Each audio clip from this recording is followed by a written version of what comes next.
चलो भाई, तो सबसे पहले मैंने तुम्हें बताया था कल मैप बनाना। मैप कैसे बनता है, तरीका पता है ना, याद है? एक इस तरीके से बना देना है, सी जैसा। फिर इधर एक फ्राइंग पैन बनाना है, फिर ऐसे करके ये इसे पकड़ने के लिए ये ऐसे इधर ये, और इसको इस तरीके से बंद करना है। ये कौन सा हो गया? नैनीताल। ये चंपावत। इधर ये कौन सा है?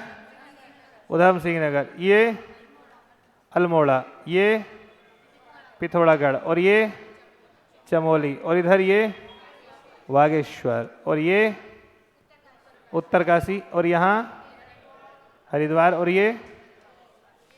ये टिहरी, और ये, ठीक है, क्लियर है? तो कुल मिलाकर के अगर आप देखो तो ये कितने जिले हो गए? टोटल डिस्ट्रिक्ट कितने हो गए? 13 हो गए। यानी टोटल जिले, कुल जिले जो हैं वो कितने हैं? वो हैं 13। और ये जो कुल जिले हैं इनकी संख्या हो गई 13 जिले। अब देखिए, सामान्य तौर पर इन 13 जिलों को 2 मंडल के अंतर्गत रखा गया है। यानी इन 13 जिलों को 2 मंडल के अंतर्गत रखा गया है। एक मंडल है जिसका नाम है गढ़वाल मंडल, और एक जिसका नाम है कुमाऊं मंडल। कुमाऊं मंडल यानी उत्तराखंड में 2 मंडल हैं, एक गढ़वाल और एक कुमाऊं। जो गढ़वाल मंडल है इसमें कितने जिले हैं? 7 जिले हैं। और कुमाऊं मंडल में कितने जिले हैं? 6 जिले हैं। 6 जिले।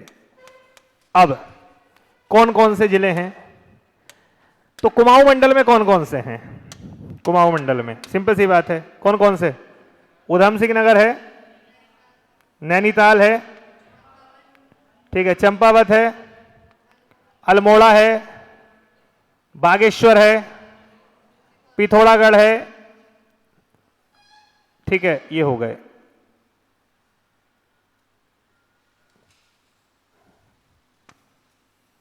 नंबर ऑफ डिस्ट्रिक्ट कितने हो गए आपके टोटल मिलाकर के? आप कहेंगे 6 हो गए। कौन कौन से? याद करने की जरूरत ही नहीं है, याद तो हो ही जाएंगे। Number 1 Udham Singh Nagar, number 2 Champawat, number 3 Pithoragarh है, ये Pithoragarh, number 4 Bageshwar, number 5, number 6 Nainital. तो कुमाऊं मंडल में कितने जिले हो गए? 6 जिले हो गए, ठीक है।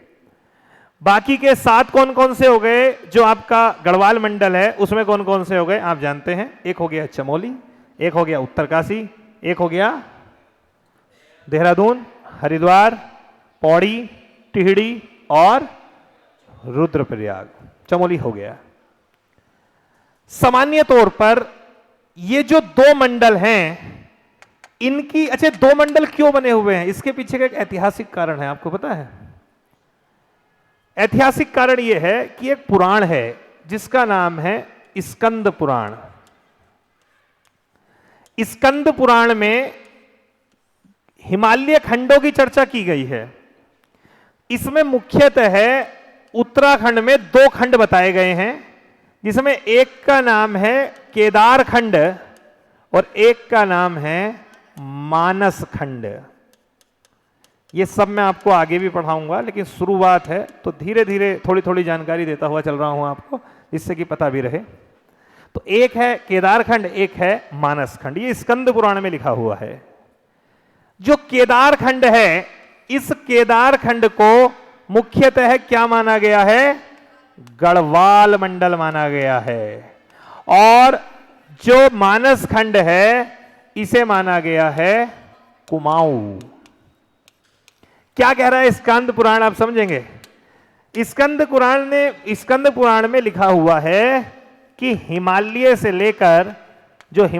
लेकर के नीचे माया नगरी तक का क्षेत्र है। माया नगरी आप जानते हैं किसे कहा जाता है? ये कहा जाता है हरिद्वार को। यानी जो हिमालय से लेकर के माया नगरी तक का क्षेत्र है, उस क्षेत्र का नाम है केदारखंड। अब देखो आप, सामान्य तौर पे अगर मैं भौगोलिक स्थिति की बात करूंगा तो यहां पर हिमालय फैला हुआ है ऊपर, ये वाला भाग हिमालय हो गया, यहां मैं कह सकता हूं हिमालय हो गया। हिमालय के दो पार्ट है ना, एक ट्रांस हिमालय एक हिमालय। तो ट्रांस हिमालय बहुत कम भाग आता है उत्तराखंड में, केवल इस वाले भाग में उत्तरकाशी में इसमें आता है ट्रांस हिमालय। नीचे है हिमालय, हिमालय में महान हिमालय, मध्य हिमालय और शिवालिक, तीनों हिमालय उत्तराखंड में स्थापित हैं। तो कहा यह गया है कि केदारखंड जो है वो है हिमालय से लेकर के मायानगरी तक का क्षेत्र, यानी यहां से लेकर के पूरा हिमालय हो गया और ये पूरा हिमालय क्षेत्र हो गया ये, और यहां से कहां तक का क्षेत्र, हरिद्वार तक का क्षेत्र। ये सब चीजें आपको जानकारी रखनी है, ये मत सोचना ये प्री के अकॉर्डिंग डाटा है, प्री के लिए है, नहीं। ये सब तुम लिखोगे ऐसे में, निबंधों में। जब मैं स्रोत पढ़ाऊंगा, जब मेंस के लिए कोई क्वेश्चन आ जाए मतलब उत्तराखंड के ऊपर, उत्तराखंड की भौगोलिक स्थिति या ऐसे कुछ, तो आप उसमें लिखिए, ये चीज डालिए। आ जाए कि उत्तराखंड के ऐतिहासिक स्रोतों पर चर्चा करें, स्रोत, तो उसमें नाम डालिए, स्कंद पुराण में चर्चा मिल रही है, ऋग्वेद में ऋषियों की भूमि कहा गया है, बौद्ध धर्म में इसे हिमवंत कहा गया है, ऐत्रेय ब्राह्मण में इसे कुरुओं की उत्तरी सीमा कहा गया है, दुनिया भर के जो साहित्य हैं उसमें कुछ से कुछ कहा गया है इसको। सेम ऐसे ही कुमाऊं कहा गया है कि कुमाऊं जो है वो है नंदा देवी से लेकर के, जो नंदा देवी पर्वत है वहां से लेकर के कालगिरी की पहाड़ियों तक, कालगिरी की पहाड़ी। अब इनके बीच का क्षेत्र, यानी नंदा देवी से लेकर के कालगिरी के बीच का क्षेत्र, ये क्या है, ये है मानस खंड। बोले तो कुमाऊं कैसे, कालगिरी की पहाड़ी किधर हुई, चंपावत, चंपावत, ठीक है। और नंदा देवी की पहाड़ी किधर हुई, चमोली में है नंदा देवी। यानी कहने का मतलब हो गया ये वाला क्षेत्र, यानी यहां से लेकर के नंदा देवी हो गया, आप यहां से लेकर के पूरा ये वाला भाग और नीचे पूरा चंपावत तक, यहां चर्चा की गई है किसकी, मानस खंड की। इसलिए तुलना करी जाती है कि मानस खंड जो है वो है कुमाऊं और केदार खंड जो है वो है गढ़वाल, ठीक है। कुमाऊं नाम क्यों पड़ा, इस पे बहुत सारे वो हैं, कहते हैं कुमाऊं शब्द जो है वो क्रमु से निकला हुआ है। क्रमु मतलब कछुआ, तो आप जानते हैं ना विष्णु से जुड़ा हुआ है। कहते हैं जब समुद्र मंथन वगैरह हुआ था तो उस समय एक अवतार लेना पड़ा था, कछुए का अवतार, और वही कछुए के ऊपर जो है वो समुद्र मंथन हुआ था। तो कहते हैं कि वो अवतार चूंकि इस वाले क्षेत्र में लिया था, जिसके कारण से इस वाले क्षेत्र का नाम पड़ गया कुमाऊं। खैर चलिए वो सब बातें हम आगे करेंगे, लेकिन अभी मैं आपको बेसिक सी बातें बता रहा हूं। तो उत्तराखंड का मैप बनाना आपको आ गया है, वो सबसे पहली बात है मैप बनाना, अगर वो नहीं आया तो कुछ नहीं आया। उसके बाद में जो अभी पहले मैं सब्जेक्ट डिवाइड नहीं कर रहा हूं, अभी आप सोच रहे हो कि मैं अभी सब्जेक्ट डिवाइड कर दे रहा हूं, हिस्ट्री पढ़ा रहा हूं, ऐसे नहीं। पहले मैं आपको इन क्लासों में वो जानकारी दूंगा जो जरूरी है। मैं इतिहास पढ़ाऊंगा तो उसका आपको ज्ञान होना चाहिए, मैं कुछ भी पढ़ाऊं तो उसका आपको पता होना चाहिए, तो वो जानकारी मैं आपको दे रहा हूं। बताइए समझ में। तो कितने मंडल हो गए, 2 मंडल, एक हो गया गढ़वाल और एक हो गया कुमाऊं, ठीक है। अभी की स्थिति यह है, अभी नया मंडल बना नहीं है, नया मंडल बना, कोई गैरसैंण कुछ हुआ तो वो सब आगे की बातें हैं, वो अभी की बात नहीं है। अगली बात जो मुझे थोड़ी सी उत्तराखंड के बारे में आपको पता होना चाहिए, वो पता होना चाहिए कि उत्तराखंड है कैसा, उत्तराखंड का भौतिक विन्यास कैसा है, उत्तराखंड का भौतिक विन्यास। अब फिर से आप ये मत कहना कि मैंने भूगोल शुरू कर दिया, मैंने भूगोल शुरू नहीं करा है अभी। मैं पहले वो सब चीजें बता रहा हूं जो पूरे उत्तराखंड के लिए जरूरी है, फिर हम एक सब्जेक्ट से शुरू करेंगे, इतिहास से। उत्तराखंड का भौतिक विन्यास कैसा है, भौतिक विन्यास का मतलब होता है देखने में है कैसा। तो देखो उत्तराखंड में अगर भौतिक विन्यास के बारे में बात करें तो उत्तराखंड को कुल मिलाकर के 8 प्रदेशों में बांटा जाता है। यानी कितने प्रदेश है टोटल मिलाकर के, 8 प्रदेश हैं, 8 प्रदेश। ये कैसे हैं 8 प्रदेश, कौन कौन से हैं? नंबर 1 ट्रांस हिमालय, नंबर 2 महान हिमालय। नंबर 3 लघु या मध्य हिमालय। नंबर 4 इससे नंबर 4 पे हम डालेंगे दून व द्वार घाटी क्षेत्र। नंबर 5 शिवालिक। नंबर 6 भावर। नंबर 7 तराई। नंबर 8 गंगा का मैदान। गंगा का मैदान। 8 प्रदेश हैं। पूरा उत्तराखंड 8 प्रदेशों में बटा हुआ है, यानी भौतिक विन्यास की दृष्टि से पूरा उत्तराखंड 8 प्रदेशों में बटा हुआ है। ठीक है, अब पहले इनमें अंतर समझो, इनमें क्या है, फिर आपको ये वाली चीज बाद में समझ में आएगी कि ये हुए कैसे हैं। इसके लिए आपको दूसरी बातें समझनी पड़ेंगी, वो क्या है। ठीक है,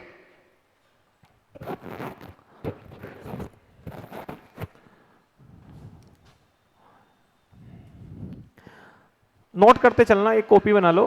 कुछ लिखवाने वाली बात होगी मैं उसको लिखवाऊंगा, जो लिखवाने वाली बात ही नहीं है उसको मैं नहीं लिखवाऊंगा। ठीक है, मैं केवल मेंस के क्वेश्चन जहां से आ सकते हैं वो मैं लिखवाऊंगा आपको। ठीक है, अब इस चीज को समझने से पहले आप थोड़ा सा वैसे समझिए कैसे कैसे भारत में ये हिमालय थोड़ा सा है, मैं आपको बता देता हूं। मैं इसी को साफ कर लूंगा, आप अपने हिसाब से बना लेना। देखो ये इंडिया है, भारत, तो आपको पता है कि भारत में जो उत्तरी भाग है वो पर्वतीय है, और ये क्या है, ये है देखो उत्तराखंड, ये है उत्तराखंड। अब जो हिमालय है ना, सामान्य तौर पर उत्तरी पर्वतीय भाग जो है, जो उत्तर के पर्वत हैं, उत्तर पर्वतीय क्षेत्र जो है, वहां पर 2 पर्वत श्रृंखला हैं। एक का नाम है ट्रांस हिमालय, एक का नाम है हिमालय। अच्छा, एक चीज और, मैं आपको 3 चीजों में पहले एक बात क्लियर कर दूं। एक शब्द होता है जिसे हम कहते हैं चोटी, एक शब्द होता है जिसे हम कहते हैं श्रेणी, एक शब्द होता है जिसे हम कहते हैं श्रृंखला। समझ रहे हैं आप? चोटी का मतलब होता है ये, श्रेणी का मतलब होता है कई सारी चोटी आपस में जुड़ जाएं तब ये बन गया श्रेणी। श्रृंखला का मतलब होता है जब इस तरीके से एक श्रेणी हो गई, फिर इसी के समानांतर दूसरी श्रेणी हो गई, फिर इसी के समानांतर तीसरी श्रेणी हो गई, तो ये हो जाती है, ये बन जाती है श्रृंखला। ये श्रेणी, ये चोटी। ठीक है, चोटी किसका भाग है? श्रेणी का। श्रेणी किसका भाग है? श्रृंखला का। उत्तरी पर्वतीय भाग जो है, इसमें 2 श्रृंखलाएं हैं, एक है ट्रांस हिमालय और एक है हिमालय। सिंपल सी बात है, चूंकि ये तो श्रृंखला है तो इसमें क्या होंगी? श्रेणियां होंगी। ट्रांस हिमालय में कुछ श्रेणियां हैं, कौन कौन सी? काराकोरम, लद्दाख और जौस्कर। काराकोरम, लद्दाख और जौस्कर, कितनी श्रेणियां हैं? 3। सेम ऐसे ही हिमालय में 3 श्रेणियां हैं, महान, मध्य, या मध्य को कहते हैं लघु, मध्य और लघु बात एक है, और शिवालिक। शिवालिक। ठीक है, तो कितनी श्रेणियां हो गई? 3 इसमें हैं और 3 इसमें हैं। अच्छा, चोटियां भी इसमें होंगी क्योंकि ये तो श्रेणी है, तो इसमें चोटियां भी होंगी, बिल्कुल होंगी। जैसे काराकोरम में चोटी है K2, लद्दाख में कोई अलग चोटी होगी, जौस्कर में कोई अलग चोटी होगी, महान में एवरेस्ट है, मकालू है, ठीक है, अन्नपूर्णा है, दुनिया भर की है, मध्य में भी होगी, शिवालिक में, मतलब इनमें कई सारी चोटियां होंगी, वो तो अनगिनत होंगी, उनकी गिनती नहीं है। अब देखो ये कैसे है, ट्रांस हिमालय कहां है, यहां है, देखो काराकोरम, लद्दाख और जॉस्कर, ये है ट्रांस हिमालय। 3 श्रेणियां बनाई है मैंने, काराकोरम, लद्दाख और जॉस्कर, ये 3 श्रेणियां हैं। इसमें से उत्तराखंड को टच किसने किया, किसने करा है, जॉस्कर ने किया। यानी सिंपल सी बात है, जो जॉस्कर श्रेणी है वो उत्तराखंड में आ जाती है। तो कहां आती है ये उत्तराखंड में, वो मैं आपको यहां समझाता हूं। ठीक है, एक डायग्राम मेरे को बनाना पड़ेगा। इधर एक आपका तो बना हुआ होगा, तो आप दोबारा बनाने की जरूरत उसको है नहीं।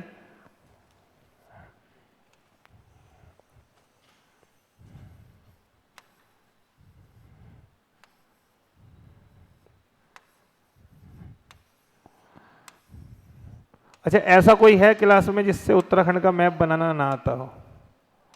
कोई है ऐसा जिससे उत्तराखंड का मैप बनाना नहीं आता? कोई है?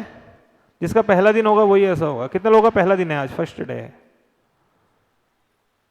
क्लास देख लेना यार, वो वाली देख ली तो उससे तो आ गया होगा मैप बनाना, फिर आ गया ना।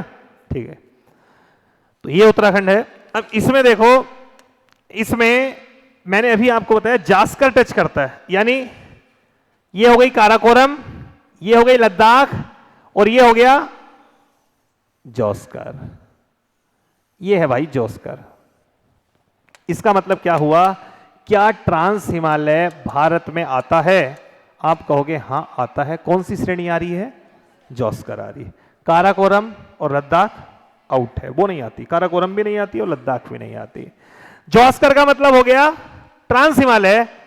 तभी तो मैंने कहा उत्तराखंड के भौतिक विन्यास में पहला है ट्रांस हिमालय, सबसे उत्तर में है ट्रांस हिमालय। बहुत छोटे से भाग में, खास करके जो उत्तरकाशी है उसमें आपका आता है ये ट्रांस हिमालय। इसके बाद अगला क्षेत्र क्या आएगा? अगला मैंने बताया आपको, अगला आता है हिमालय। हिमालय में 3 श्रेणियां हैं, एक महान है, एक मध्य है और एक शिवालिक है। तो सबसे पहले आएगा इसके नीचे महान हिमालय, फिर मध्य हिमालय, फिर आएगा शिवालिक। ये आया शिवालिक। यानी तीनों ही आपको किधर मिलेंगे? उत्तराखंड में मिलेंगे। लेकिन एक चीज और ध्यान रखना, जो ये वाला हिमालय है ये है मध्य और ये वाला जो हिमालय है ये है शिवालिक। इन दोनों के बीच में जो घाटी क्षेत्र है, इन दोनों के बीच में घाटी क्षेत्र देखने के लिए मिलता है, जो कि उत्तराखंड में पाया जाता है। इस घाटी क्षेत्र को उत्तराखंड में क्या कहते हैं? दून और द्वार कहते हैं। जैसे हरिद्वार, ऐसे और भी बहुत द्वार, कोट द्वार है, ऐसे दून भी कई सारे हैं। सबसे प्रमुख दून है देहरादून, और भी काफी सारे दून हैं। तो दून और द्वार क्या है? आप कहेंगे दून और द्वार का मतलब होता है घाटी। किसके बीच घाटी? मध्य और शिवालिक के बीच में। मध्य का मतलब लघु होता है। तभी तो मैंने कहा ट्रांस हिमालय सबसे ऊपर, उसके नीचे महान हिमालय, उसके नीचे लघु हिमालय या इसे आप कह सकते हो मध्य हिमालय, उसके बाद आएगा शिवालिक। बट बीच में क्या है? दून द्वार घाटी। बात समझ रहे? इसको मैं आपको इसमें भर के दिखाता हूं। तो देखिए सबसे ऊपर क्या आएगा? इधर हिमालय क्षेत्र। यहां ये पूरा क्षेत्र कैसा है आपका? ये है महान हिमालय क्षेत्र। ये महान हिमालय क्षेत्र है। महान हिमालय क्षेत्र किस किस में आ गया? आपको दिखाई दे रहा होगा साफ साफ किस किस में आ गया है। यानी ऊपर वाला उत्तरकाशी होगा, सिंपल सी बात है, चमोली होगा, पिथौरागढ़ होगा, रुद्रप्रयाग होगा, वहां पर क्या होगा? महान हिमालय। ये तो जमा रहता है ना बर्फ से, उधर तो बर्फ ही मिलनी है। इसके बाद इससे नीचे आएंगे तब आपको क्या मिलेगा? मध्य हिमालय। मध्य हिमालय किधर होगा? आप कहेंगे ये नीचे टिहरी वाला क्षेत्र हो गया, ठीक है, और बागेश्वर वाला क्षेत्र हो गया, और यहां पर आपको मिलेगा मध्य हिमालय, ठीक है, ये हो गया मध्य हिमालय। इसके बाद में इसके नीचे क्या होगा? शिवालिक। लेकिन बीच में आपको पता है क्या आ जाएगा? घाटी क्षेत्र आ जाएगा। इसके नीचे क्या होगा अभी बताता हूं। इसके नीचे होगा ये, आप कहोगे शिवालिक क्षेत्र, ठीक है, ये होगा शिवालिक क्षेत्र। लेकिन मैंने क्या कहा? शिवालिक क्षेत्र और इसके बीच में घाटी पाई जाती है, और वो जो घाटी क्षेत्र है उसका नाम है दून और द्वार क्षेत्र। ये ऐसे बनाता हूं मैं आपको, सॉरी, ये ऐसे, ये वाला क्षेत्र हो गया, ये ऐसे हो गया। ये पूरा एक सतत रूप से तो पाया नहीं जाएगा ना, ये ऐसे पाया जाएगा। तो ये क्या पाया जाएगा आपका? देखो, सबसे ऊपर ट्रांस हिमालय, उसके बाद में बोलो महान, फिर मध्य, फिर दून और द्वार, फिर शिवालिक।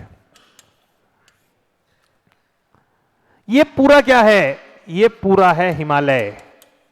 ये ध्यान रखना, ये पूरा हिमालय है। नैनीताल तक आ गया, रामनगर क्या है? हिमालय है, लेकिन शिवालिक की पहाड़ियां हो गई। अब इसके बाद क्या होगा?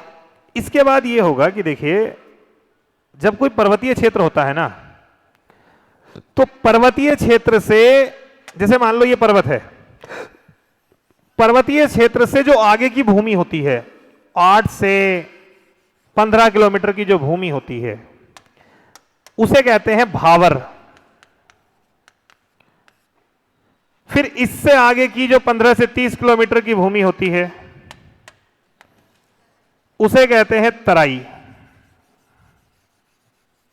बात समझ रहे हैं? इसे कहते हैं तराई, भावर और तराई। भावर में क्या होता है बताएं आपको? भावर में होते हैं मोटे पत्थर। ये क्षेत्र होता है भावर वाला अन्न उपजाऊ। आप कभी पहाड़ों पे जाना, इधर ऋषिकेश की साइड इधर जाओ, तो आप देखोगे आप पहाड़ों से जब नीचे उतरते हुए आओगे ना, आपको साइडों में नीचे पत्थर दिखाई देंगे, बहुत मोटे मोटे पत्थर से पड़े हुए दिखाई देंगे। वहां कोई खेती नहीं हो सकती, कुछ नहीं हो सकती। वो पूरा बेल्ट जो है ना 7-8-10 किलोमीटर की, शिवालिक के बाद में वो बेल्ट वो होती है जहां पर कोई कुछ पैदा नहीं होने वाला, कुछ नहीं होने वाला, वो क्षेत्र होता है भावर क्षेत्र। भावर क्षेत्र उपजाऊ होता है, बिल्कुल सही बात है। मोटे पत्थर पाए जाते हैं, बिल्कुल सही बात है। कहां होगा? पर्वत से बिल्कुल लगा हुआ। भावर क्षेत्र गिरिपादीय होता है। गिरिपादीय का मतलब समझ रहे हैं? गिरि मतलब पहाड़ी और पादीय मतलब पैरों में। गिरिपादीय बिल्कुल पहाड़ी के पैरों में होता है ये। दूसरा होता है तराई। ये क्षेत्र होता है उपजाऊ, ये होता है उपजाऊ। जो ये होता है ना, ये उपजाऊ होता है। यहां पानी की कमी नहीं होती, नीचे पानी होता है, पानी काफी होता है, इसलिए इसी क्षेत्र में पाए जाते हैं पाताल तोड़ कुएं। तो नीचे आपने पाइप डाला और पानी निकलने लगा पाइप से, ये सब पाए जाते हैं तराई क्षेत्र में पाए जाते हैं। बहुत बड़ी विशेषता है पाताल तोड़ कुएं पाए जाना। आप जहां बैठे हुए हैं ना, ये तराई क्षेत्र है। कैसे अभी समझाता हूं, समझिए अभी पूरा बात समझ में आया। अभी आप इधर देखिए, इस मैप को समझिए। अच्छा मेरे को इधर बताइए, इधर हिमाचल प्रदेश है, ये सहारनपुर है, ये मुजफ्फरनगर, ये बिजनौर, मुरादाबाद, रामपुर, बरेली, पीलीभीत। अब देखिए भाबर क्षेत्र बना रहा हूं, इससे बना रहा हूं भाबर क्षेत्र को। भाबर क्षेत्र कहां होगा? आप कहोगे इसके नीचे, यानी जो हमने ये देखा था इसके नीचे होगा भाबर क्षेत्र। पहले थोड़ा इसको वो कर देता हूं, इसको थोड़ा ऐसे, ठीक है। भाबर क्षेत्र कहां होगा? भाबर क्षेत्र होगा यहां, ये वाला क्षेत्र होगा भाबर, बिल्कुल पट्टी के रूप में ये होगा भाबर क्षेत्र। यानी आप कहने के लिए रामनगर से निकल के जो क्षेत्र है वो भाबर है। इधर भी होगा भाबर क्षेत्र, ये भी, इधर भी भाबर क्षेत्र होगा, इधर भी ये भाबर क्षेत्र होगा, ये भाबर क्षेत्र होगा, एक पट्टी के रूप में होगा भाबर क्षेत्र। शिवालिक के जस्ट बाद आएगा भाबर। भाबर के बाद क्या आएगा बताओ जल्दी? भाबर के बाद आएगा तराई क्षेत्र। तराई क्षेत्र में क्या आएगा? पूरा उधम सिंह नगर, मुरादाबाद का ये क्षेत्र, रामपुर का ये क्षेत्र, बरेली का और ये क्षेत्र, ये किस में आता है? ये तराई। जब भी तो हम कहते हैं आप तराई में बैठे हुए हैं। इधर ये बिजनौर तराई में आएगा, इधर ये तराई में आएगा, इधर ये सहारनपुर वाला भाग तराई में आएगा, ये वाला भाग भी तराई में आएगा।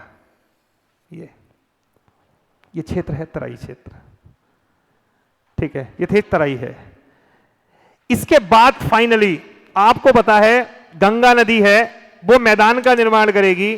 तो हरिद्वार वाले भाग में आपको ये भी पता है यहां गंगा नदी के द्वारा एक मैदान बना है और उसका नाम होगा गंगा का तराई। मैदान के बाद जो भाग आएगा वो आएगा मैदान और इसका नाम होगा गंगा का मैदान।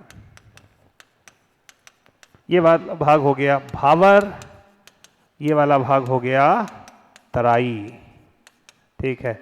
अब मेरे को बताओ टोटल अगर भौगोलिक विभाजन की बात करें तो सबसे ऊपर ट्रांस हिमालय, महान हिमालय, मध्य हिमालय, दोनद्वार, शिवालिक, भाबर, तराई और गंगा का मैदान हरिद्वार में। ये ट्रांस हिमालय, महान हिमालय, लघु हिमालय, दोनद्वार, शिवालिक, भाबर, तराई, गंगा का मैदान।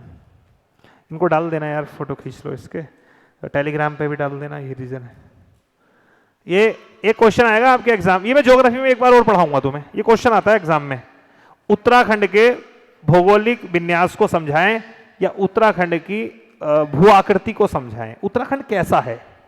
अब देखो इसे खींच लो यार, खींच लिया, ऐसे और खींचो एक ये वाला।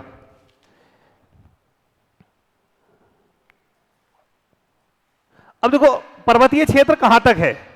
आप कहोगे जी ये पूरा पर्वतीय क्षेत्र है। कहां से? ये पूरा क्षेत्र पर्वतीय है, ये पूरा क्षेत्र पर्वतीय है ना। यहां से ये भाई भाबर से ऊपर का पूरा क्षेत्र कैसा है? पर्वतीय है। ये पूरे राज्य का 86% भाग है पर्वतीय। पर्वतीय 86% तो पर्वतीय है, 14% मैदानी है। और मैदानी में देखो भाबर हो गया और तराई हो गया। केवल जो मैदानी है पूर्ण रूप से वो आपको केवल अगर मिलेगा देखने को तो उधम सिंह नगर मिलेगा, क्योंकि हरिद्वार जो है ना वहां पे भी शिवालिक आ जाता है नीचे, ऋषिकेश हो गया, वो सब हो गया। उधम सिंह नगर जो है ये पूरा मैदानी है, ये प्लेन है। बाकी पूरा भाग कैसा है आपका? वो सब पर्वतीय है। बात समझ में आ रही? ये कुछ बेसिक सी वो बातें हैं जो मुझे आपको समझाने की जरूरत थी, ठीक है, जरूरी थी समझना। अब चलिए इतना अगर समझ गए हैं तो अब मैं शुरुआत कर रहा हूं उत्तराखंड का इतिहास। हाँ समझ में आई? कुछ पूछ रहे हो? ठीक है, अब मैं शुरू कर रहा हूं भाई साहब उत्तराखंड का इतिहास। देखो मैं ज्यादा समय नहीं बेकार करना चाहता, मैं सोच रहा हूं कि कंप्लीट जितनी भी क्लासों में हो कंप्लीट करा उरा करके और उत्तराखंड हो जाए। बाकी प्री आ जाए, जुलाई में प्री होगा वो आप दे दें। और सिलेबस चेंज होता है तो मैं कोई टीचर देख भी रहा हूं जो इंग्लिश वाला जो कंपलसरी पेपर है उसके लिए कुछ करा दे। बाकी तो सब चीज़ें आप अपने से कर ही लोगे, हो ही जाएंगी साथ में। हाँ, बाकी मैं फिर से, अभी भी कोई बुरा नहीं है, आप में से अभी भी कोई चाहता है ना कि वो पेपर दे, तो वो जीएस के बाकी बैचेस ज्वाइन करके अपनी तैयारी कर सकता है एग्जाम के अकॉर्डिंग। तब तक मेंस होगा, तब तक सिलेबस हो जाएगा, क्योंकि जीएस के मैं अकेले बहुत सारे बैच पढ़ा रहा हूँ, 5 बैच चल रहे हैं मेरे, सोचो।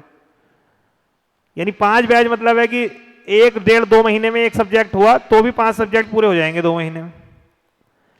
तो आराम से अगर मान लो मेंस कहीं जाके होता है तुम्हारा अक्टूबर नवंबर में, तो तब तक 7 महीने, मतलब सोच के देखो कि जीएस पूरी नहीं घूम जाएगी अगर कंटिन्यू आप पढ़ें 4-5-6 घंटे।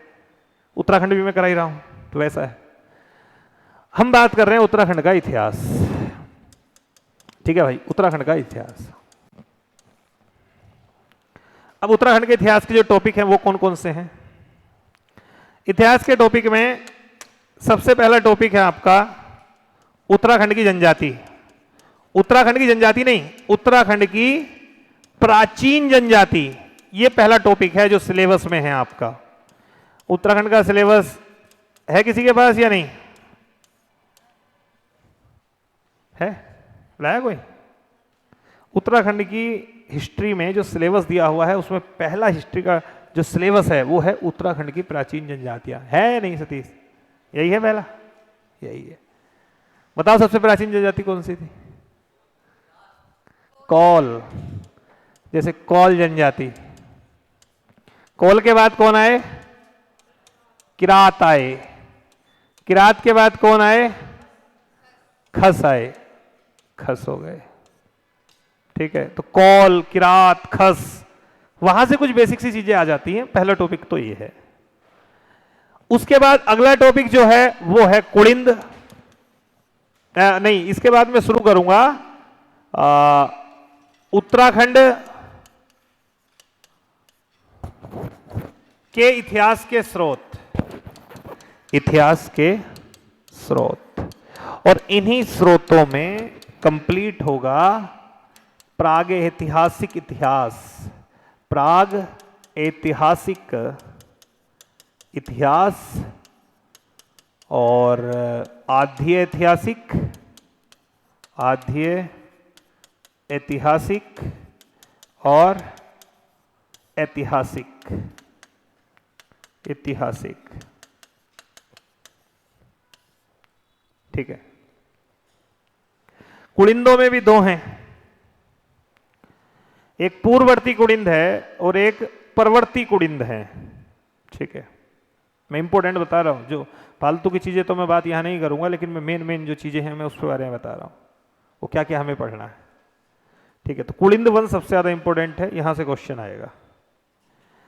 इसके अलावा आगे ये उत्तराखंड के इतिहास के स्रोत हो जाएंगे। अगला तीसरे नंबर पे हम बात करेंगे ऐतिहासिक वंश, और उसमें हम बात करेंगे कुड़िंद वंश।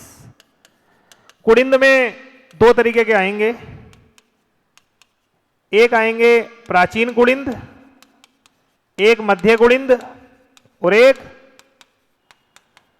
उत्तरवर्ती कुड़िंद।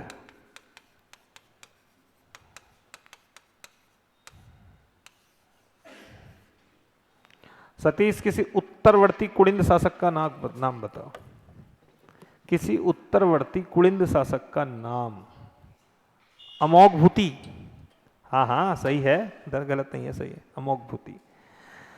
यहां से मेंस में क्वेश्चन आता है कुड़िंद, परवर्ती कुड़िंदों की मुद्राओं से।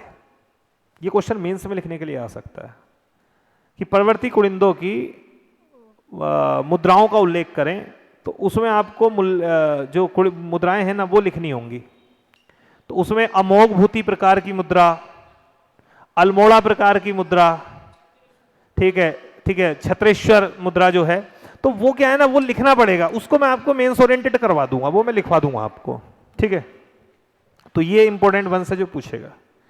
इसके अलावा आगे बढ़ेंगे तो इसके बाद फिर चौथे टॉपिक में जो बीच के वंश है ना, छोटे बड़े सब, वो मैं यहां पे करा दूंगा। जैसे फॉर एग्जाम्पल के लिए कहना चाहिए कत्यूरी वंश हो गया, ये महत्वपूर्ण वंश बता रहा हूं मैं आपको, ठीक है। कत्यूरी वंश, ठीक है। किरतपुर वंश, जैसे कार्तिकेयपुर राजवंश, कार्तिकेयपुर राजवंश, ठीक है, इसे ऐसे लिख देता हूं मैं, कार्तिकेयपुर राजवंश, कार्तिकेयपुर राजवंश, कोमा कत्यूरी, कहीं ना कहीं आपस में जुड़े हुए रहे हैं। ऐसे ही नागवंश। तो इसमें कई सारे चीजें इंपॉर्टेंट हैं,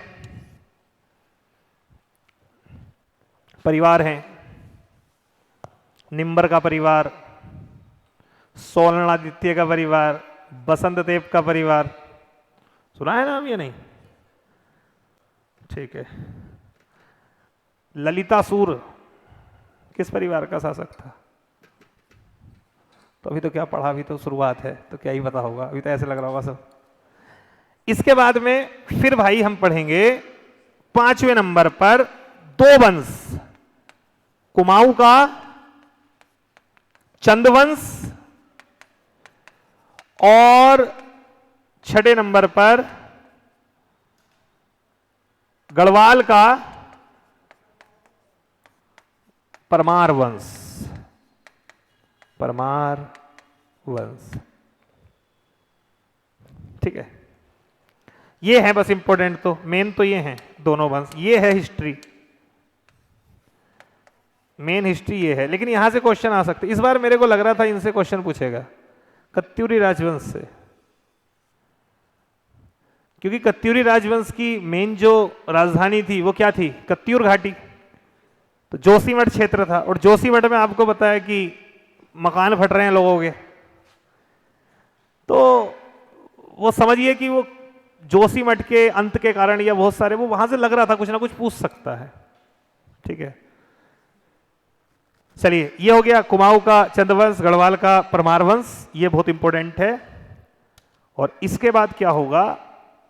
सत्ता निकल जाएगी हाथों से, कुमाऊं और गढ़वाल का परमार वंश को जीत लेंगे गोरखा लोग, नेपाली लोग जीत लेंगे। तो 7वें नंबर पर जो आगे आएगा, ऊपर साफ कर दूं, हाँ, इसमें आएंगे अगले गोरखा, गोरखा शासन। 7 नंबर पे आएगा गोरखा शासन,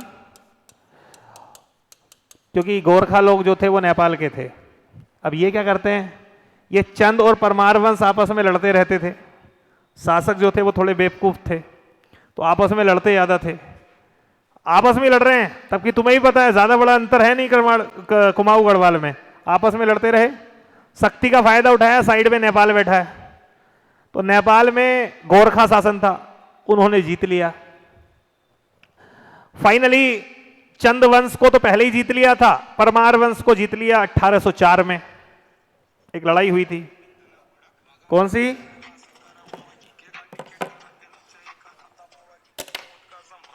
चलो अभी बात करते, 1 मिनट रुको जरा, एक फोन उठा लेता हूं।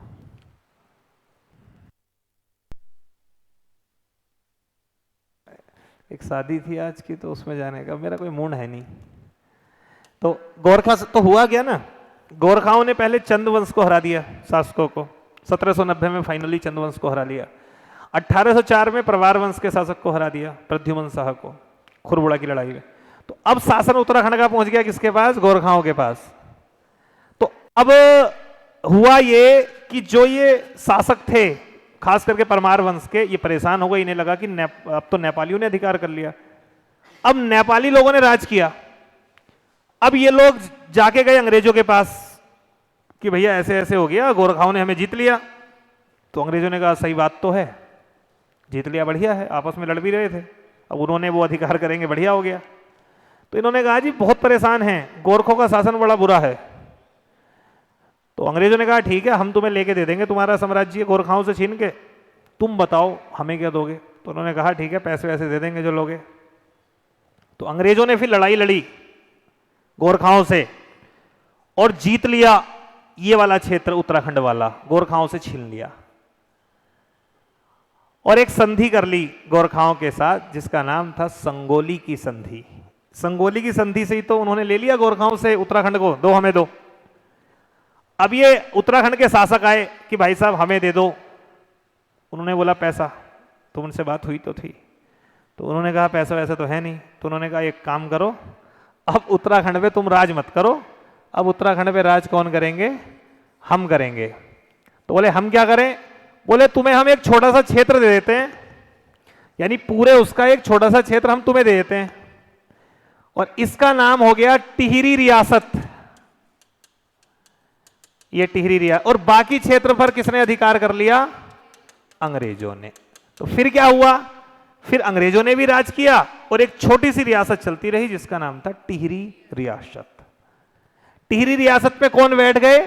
परमार वंश के उत्तराधिकारी सुदर्शन शाह, ये शाह, मानवेंद्र शाह, दुनिया भर के लोग बैठे।